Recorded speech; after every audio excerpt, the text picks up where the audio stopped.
75 అన్నటువంటి నినాదంతో మేము ముందుకు పోయినటువంటి ప్రక్రియలు మీరందరూ చూసినారు. మేము ఏ విధంగా అయితే గ్రీన్ మెట్లు వేసుకొని ఏ విధంగా జనాలు రప్పించుకున్నామో చూసినారు.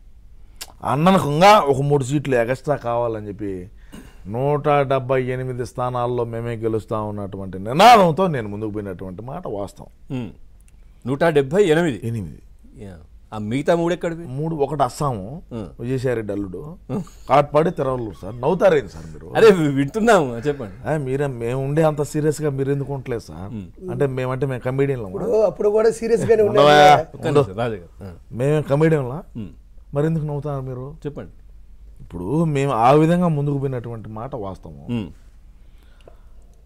సరే, రాష్ట్రంలో ఉండేటువంటి ప్రజానిక్యం అంతా కూడా మేము ఇచ్చినటువంటి హామీలు, మేము చెప్పినటువంటి మాటలు నమ్మి 2019లో 151 స్థానాలు మా వైసీపీ పార్టీకి కట్టబెట్టారు. మేమేమి చెప్పినాం, ఏం నెరవేర్చినాం అనేది అది ఆయనకు తెలుసు. పైన ఉండేవాడికి రాజారెడ్డి తాతకు తెలుసు, రాజశేఖర అన్నకు తెలుసు. పక్కన పెడితే జగనన్న మళ్ళీ కూడా మళ్ళా ముఖ్యమంత్రిగా ఉండాలా, 30 సంవత్సరాలు మనమే అధికారంలో ఉన్నటువంటి లక్ష్యంతో మేము ముందుకు పోయినటువంటి మాట వాస్తవం.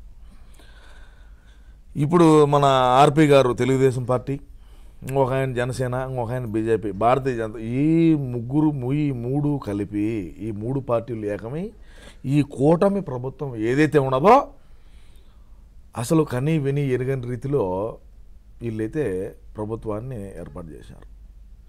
ఈ 3 సందన మేము ఆడదట్టుకుంటాం సార్? మేము నిలబడగలుగుతామా?